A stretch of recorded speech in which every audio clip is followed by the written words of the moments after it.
Ko poke mero te maunga, ko wairoa te awa, ko ngarara tunua te marae, ko te puia te whare, ko ngā tuke mate whārua te waka, ko Ngāti Kahuki Toro Ngāre, me Ngāti Wai, me Ngāti Hine, ngā hapu, ko Paitangi te wero tuku ingoa. My friends call me Pai.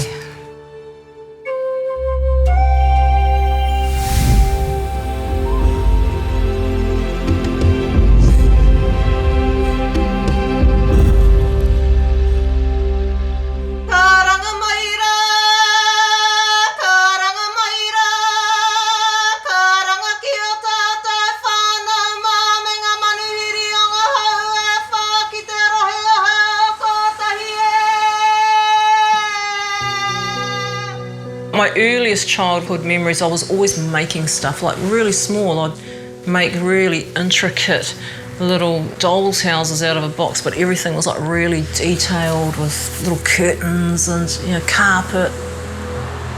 I'd make little structures out of sticks. I could sit in the garden for ages and make little stick things.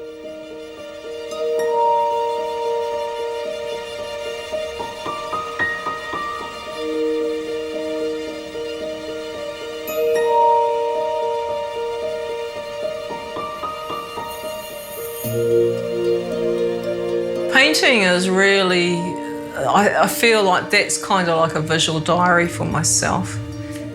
A lot of the time my paintings have been started when I'm in a real bit of a dark space or a depressed stage. Just kind of like me and the painting. If I get interrupted, the painting will sit for months and months. It's just like disappearing into another space.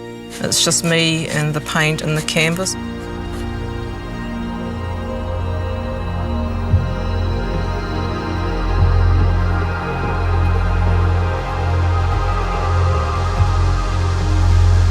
Ngā tuatua e noho kaua ne kai moke moke, tuku mai tō hā ki rongi a hau ke mahi ngā tai pito pito o tēnei moko. Mauria mai tō tautoko, arahia hau i te kaupapa o tēnei rā. He pokina mai te korowai o te rangi Maori e kei rongi a mātou. Mau e whakamana kia maua kia tina. Hui e, tā ki e. Tattooing on the other side is completely the different because, you know, I've got the noise of the machines, I've usually got music playing so we don't hear people screaming. But it's like, you know, and depending, it's completely different, and you're dealing with someone else's energy too.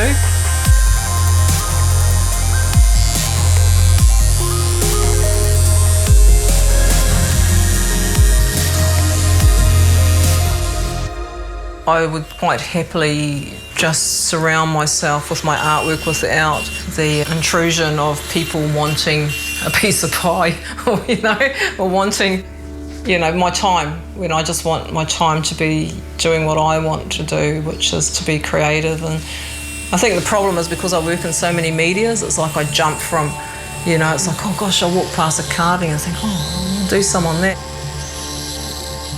With the ostrich egg, somebody just gave me an ostrich egg one day and I just sat there and I looked at it for a couple of years. I thought, oh, I'll do something with it. And I knew that people painted them, but I loved the natural look of the egg. I didn't want it to cover it. And then with the emu eggs, I discovered that when you carve down, you could get the different layers of colour. It's like rocks, you know, I pick up a nice rock and I think, oh, put some lines in it. Weaving, I weave in the winter. Even though the TV's going, I'm listening when the fire's going, and it's just, I have to put aside 3 hours every night to finish if I'm doing a large korowai. So I love that methodical discipline. For me, weaving has disciplined me. It's about patience. And I always think actually of our tūpuna, I thought, man, they must have been really patient people. You imagine it's like, honey, I need a new cloak. Oh, you'll be ready in a year.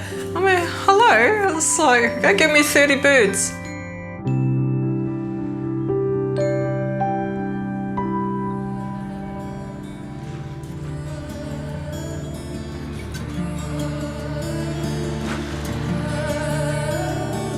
I've always been drawn to the water. It's a place where I feel more at home in the water than I do on land.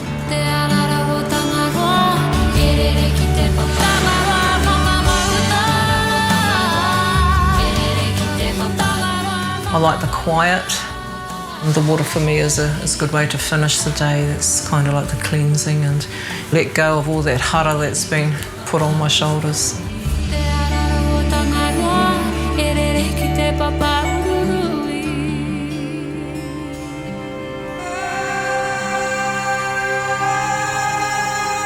I always had a fascination with Bedouins and Middle East. So when I was asked to go, my first thought was like, yes, damn right, I'm going.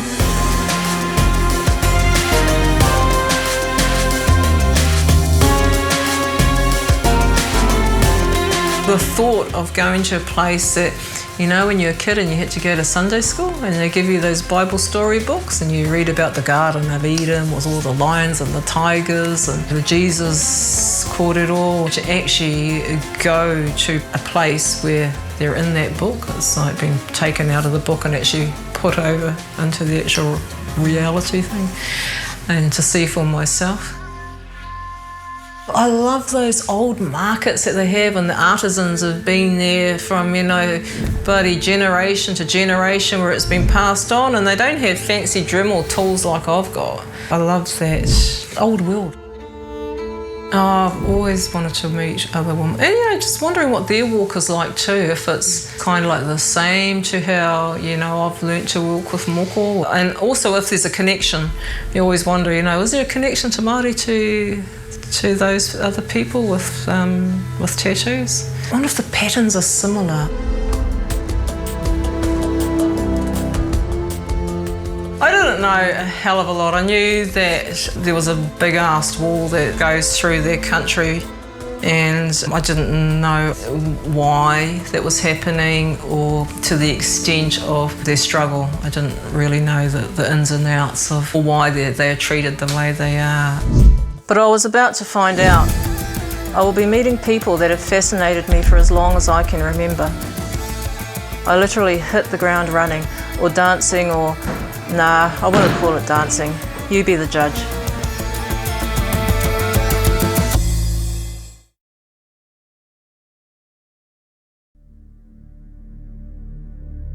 My earliest childhood memories, I was always making stuff, like really small. Oh, I've always wanted to meet other women. And, you know, just wondering what their walk is like too, if it's kind of like the same to how, you know, I've learnt to walk with Moko. And also if there's a connection, you always wonder, you know, is there a connection to Maori to those other people with tattoos? I wonder if the patterns are similar.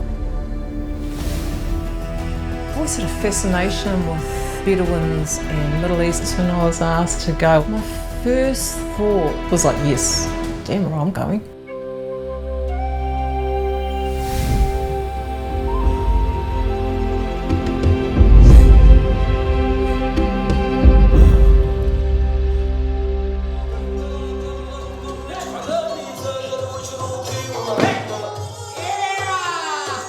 So within a few hours of landing, I was sort of thrown straight into my first task, which was to meet the Alpha dance troupe who do the traditional Palestinian dance dabka.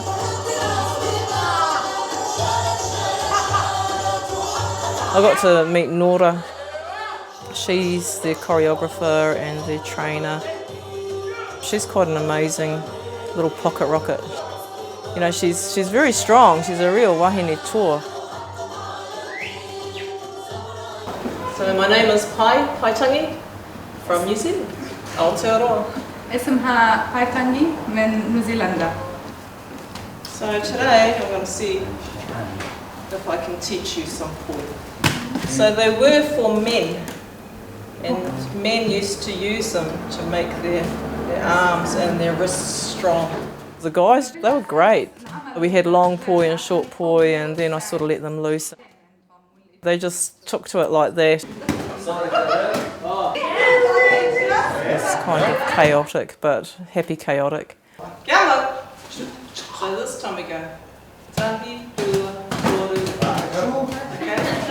Shoulder, hand, catch. The girls attempted to teach me a few dabka steps. And they're very tolerant of my left-footedness.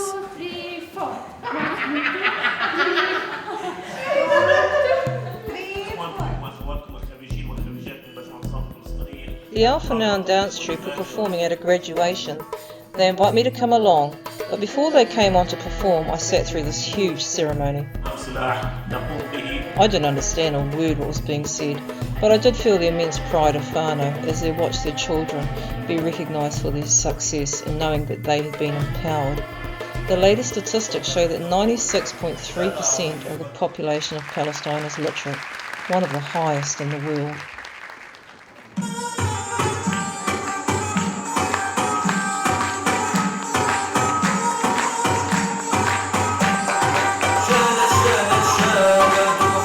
We don't follow a story in the movement itself, Not the movement, yeah. but the actual idea of dabke. Dabke it's a dance tied usually to the Palestinian wedding. Nora and the Alpha dancers remind me of young people I've met the world over and in Aotearoa, and they all want the same thing, to express their identity and their culture in a way that they love, through dance. We just took the essence of dabke and revived the folklore, derived from it, and created what you saw. So there's no story told in the actual movements, but rather in the whole performance. But there's an idea that we present, and mostly in everything that we do in dabke, it has to do with the energy, emotions, and strength that's within. There's violence, but there's also a celebratory environment where we also like to have this image about ourselves. It helps us. After a vibrant and colourful time in Ramallah, we headed to Al Khalil, or Hebron. I was hoping to see vibrance and colour of a different kind here. I had heard so much about the souks, the famous Hebron markets in the old city. Oh, we're just coming into Hebron. It's pretty hectic here. So we're off to meet Hawaida, and she's a biomedical engineer. And you can only try and imagine how hard it is to live in these conditions, let alone get to that standard of education and to be practicing it, which is pretty admirable. Hawaida Bader was born in Hebron and works in East Jerusalem. She comes from a family of high achievers. Her sister Vivian is Palestine's first paediatric cardiac surgeon, who started her training by our very own Dr. Alan Kerr. Passionate as she explains her connections to Hebron's old city. Do you see the old city when it is very crowded in Jerusalem? Very, yeah. We walked This area used to be like that, but because of the Israelis, it becomes empty. So, in behind all these doors used to be shops, but Yes, now all and closed. it used to be very crowded. All the Hebronians used to live here. So we're forced out? Kind of. They're trying to convert this place to a ghost city. But why? What will that do? They want to take the houses. You so will see. they want to, Yeah. everyone to leave and then they take over? Yeah, because they're trying to establish their history here. And this will happen only if the Palestinians leave their homes. We walked through the market and you can see there's mostly closed doors. There's hardly any stall holders there anymore. And the reason for that, Hawaida was saying that they've blocked areas off so that the Palestinian families that lived there and had their livelihood there, they couldn't access it quickly. They had to go like 3 or 4 kilometres all the way around. Upstairs, where all the houses are, where the people live, because it's become too hard for them and they've moved out, the Israelis have moved in. So one by one, they're taking over these homes. She told me to look up, and she explained to me that there was this like chicken wire draped from, one side to the other. But in it, you could see all sorts of rubbish and crap. The settlers that live on that side, that have taken over all this side, they throw all their rubbish down on the people down below. That's bad enough, but she says, but it's the liquid stuff. You don't know if it's urine, it's feces, and they just throw it down onto you. And once again, it's a way of making the people suffer until they get to a point where it's like, well, we don't want to do this anymore, so they leave.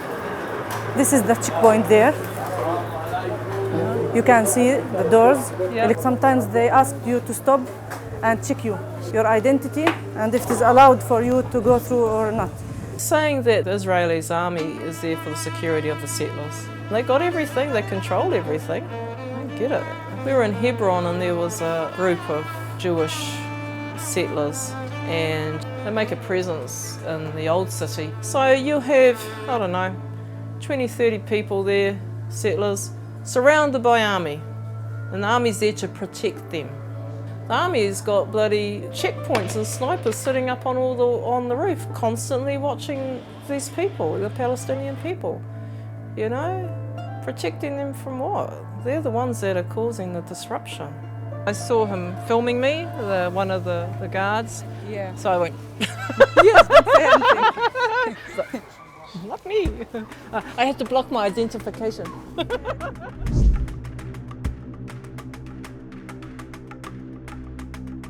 Tell people what you've seen in your eyes, because we don't deserve all this. We are not animals.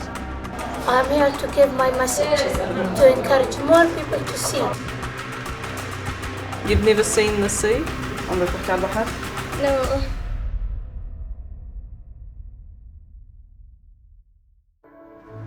Oh, we're just coming into Hebron. It's pretty hectic here.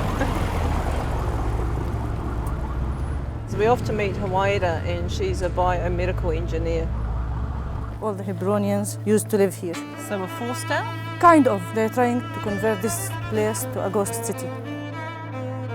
The settlers, they throw all their rubbish down on the people, down below. That's bad enough, but she says, but it's the liquid stuff. You know, you don't know if it's urine, it's feces, and they just throw it down onto you. And once again, it's a way of making the people suffer until they get to a point where it's like, well, we don't want to do this anymore, so they leave.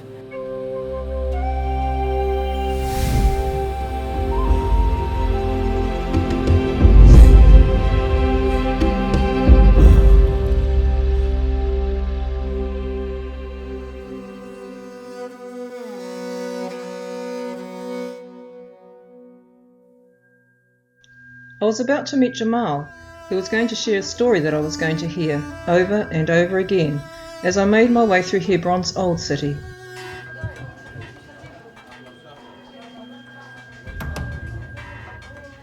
Nice to meet you. Where do you come from? New Zealand.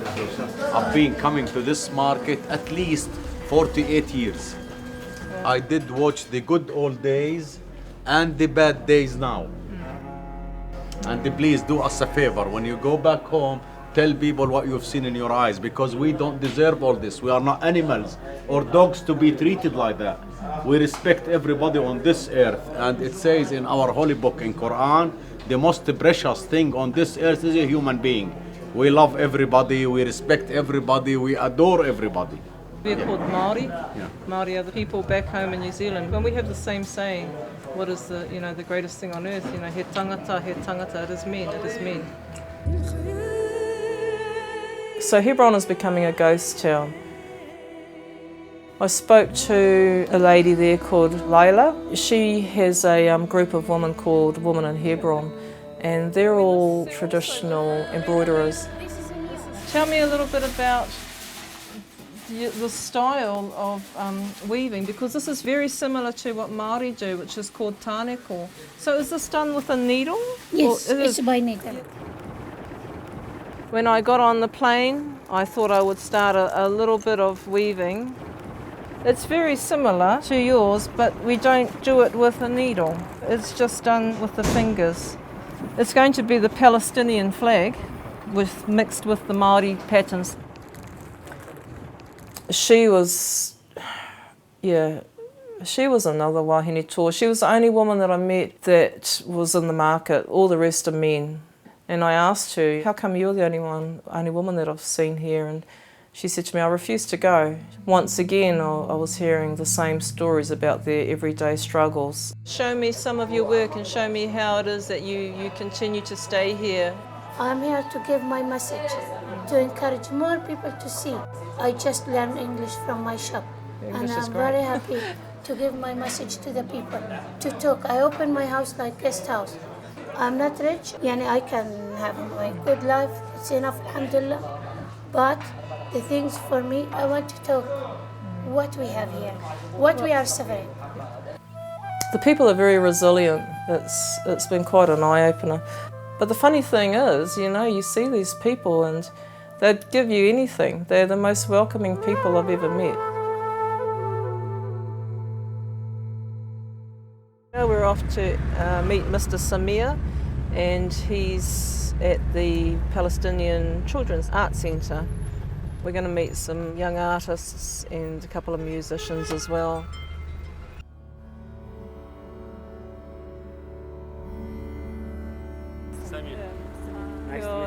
Samir, he was a bit of a character, very, very passionate about the children. It was set up after they had the massacre in Hebron at the mosque in 1994. We can express ourselves by art. This is a very strong tool to use it to help our children. After that, the kids were traumatised by what they'd seen and what they'd read about. They were all painting and drawing in just black and red, black for death and red for the blood. So they started up this children's centre. They're encouraged to express themselves through their art. Kia ora! So I'm Paitangi, all the way from New Zealand. Do you know where New Zealand is? The young woman that I met, oh my goodness, their artwork is amazing. Some of them are like really, really outstanding. هاي الشجرة بتعبر عن الأشياء اللي بتقيد من حريتها أو بتسجنها أو بتخليها مش قادرة يعني إنه تتحرك زي ما بدها أو تعمل الإشي اللي بدها إياه يعني لدرجة وفاتها أنا إذا ملاحظة إنه مرسومة بكفن محطوطة في كفن. يعني قلنا الفنون مش كتير هون واسعة. As I told you. تقريبا الواحد بيتعلم من نفسه لنفسه just من الإنترنت. The stories within the art were very evident, you know, they were plain to see. A lot were about their struggles as young Palestinian women living here in Hebron. Some was about effects that they had seen on their mothers or their grandmothers. Some were about their dreams, what they dreamt about outside of the restrictions that they live under daily. There was one girl who had a beautiful oil painting, and it was quite different to the others because it was of the ocean and of a boat on the ocean. You've never seen the sea? No. And she says, oh, it's my dream to see the ocean and to, you know, be on a boat and to see the beach. I would have loved to have spent more time with all of them. And they were really hungry to learn about life in Aotearoa and also what I did as an artist. That was a wonderful moment.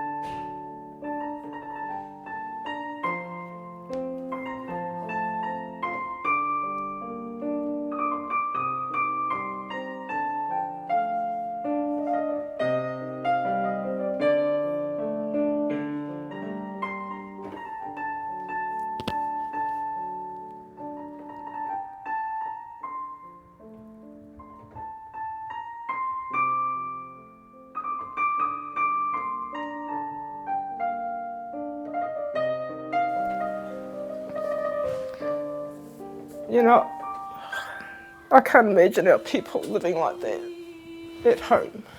You know, these people, they live with it every day. You know, they don't have a choice. You look on the other side of the wall, and they're the settlers, and they've got everything.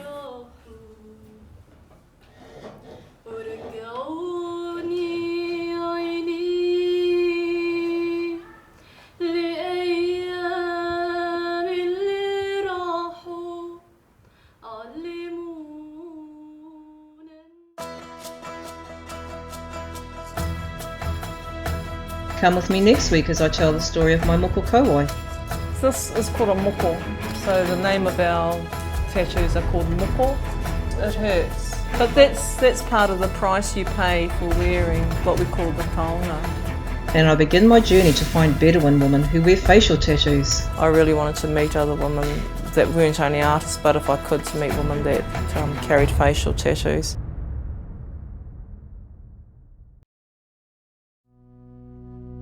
We went to the PCAC, which is the Palestinian Children's Art Centre. There I met some really beautiful young women aged 15 to about 22. Oh my goodness, their artwork is amazing. And they were really hungry to learn about life in Aotearoa and also what I did as an artist. All the women that I do, they all have the tattoo, my tattoo. But this painting, this is like my signature. This is called a Moko.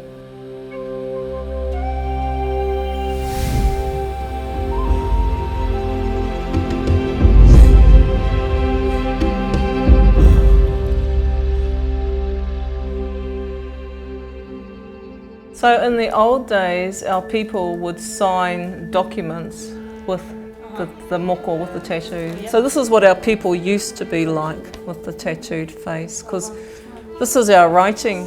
This told people who we were, and it's our history on our face, like who our family was, what our tribe was, what we did. For the men, sometimes it was about what your occupation was. It was about status within the tribe. It hurts, but that's part of the price you pay for wearing, you know, what we call the taonga.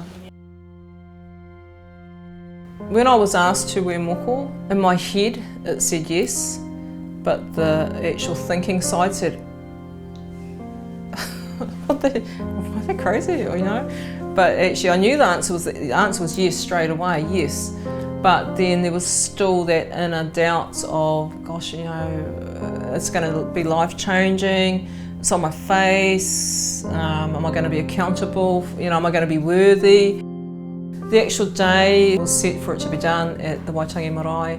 That caused its own wero, and you know, it wasn't till one of our kaumātua actually said to me, he said, you do realise that, you know, the amount of wero that are coming in, and some of them were quite harsh. It was my kuia and kaumātua that stood up and said, look, you know, this is why we want you to have moko. Kaumātua, he said to me, he says, you know, you don't realise if there were no wero, if there were no challenges, then the kaupapa has no mana. And so when he said that to me, it clicked. I was like, oh, okay, and I get it. The decision to get, when I was asked, it was like I just knew straight away who I wanted to do it and that it would be done by uhi. So uhi is a traditional way of tattooing. My particular uhi was done with the albatross blade. The first bite of the chisel, the first thoughts in my head were, oh man, does this fella know what he's doing? Because it felt like my chin was just like breaking into hundreds of pieces, and it was like really loud in my ears. But outwardly I was very, you know, very calm, but in my head I was like, holy bloody hell, this is mummy. And the actual day was really special. I had two of my kids there, and of course the kuia and kaumātua who were instrumental in being there and to tautoko that kaupapa. Walking with moko is still an ongoing, everyday journey. It's like I never know what I'm going to meet when I go outside my gate. If I go to my overseas travels, there's always an interest, and I guess quite simply for those that take the time to say, you know, is that a tattoo? Can you tell me what it is? They're going to learn. You become a teacher, and that's really cool because you get to teach people about, you know, what moko is, what a Maori is, where New Zealand is. I've had such great responses to my moko kauai. I haven't always had in other countries throughout the world, but the people here have been just great, you know. Always getting the thumbs up sign, and yeah, it's sort of a different look. They're not rude. In other countries I've been yelled at and pointed at and you name it, but here it was a different sort of curiosity. You know, you've still got those that are holding fast to their old traditions and artworks because that's their identity. Just like us, you know, our moko, it's our cultural right to wear it, and it's their cultural right to be able to carry on with their language and not have to speak Hebrew, to be able to do their embroidery and not have it stamped somewhere else that it's Israeli, and all those things, you know, that's their cultural identity.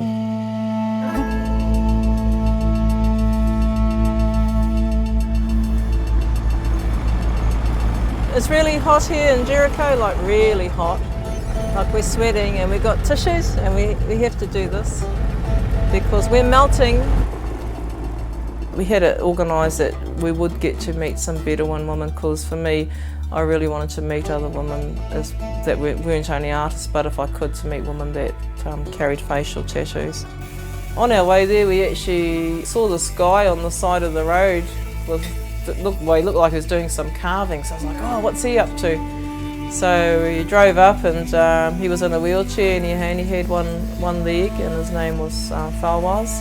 Yeah, it's sort of like, I don't know, Arabic ingenuity, carving with some sort of a jigsaw thing that looked like it was going to fly off and, yeah, cut my head off. But anyway, I had a bit of a tutu on his machine. He said, oh, I'll show you, but I said, no, I can do it. I think they were a little bit surprised that they had this wahine come in and, take his tools and get on the grinder and have a tutu on his wood.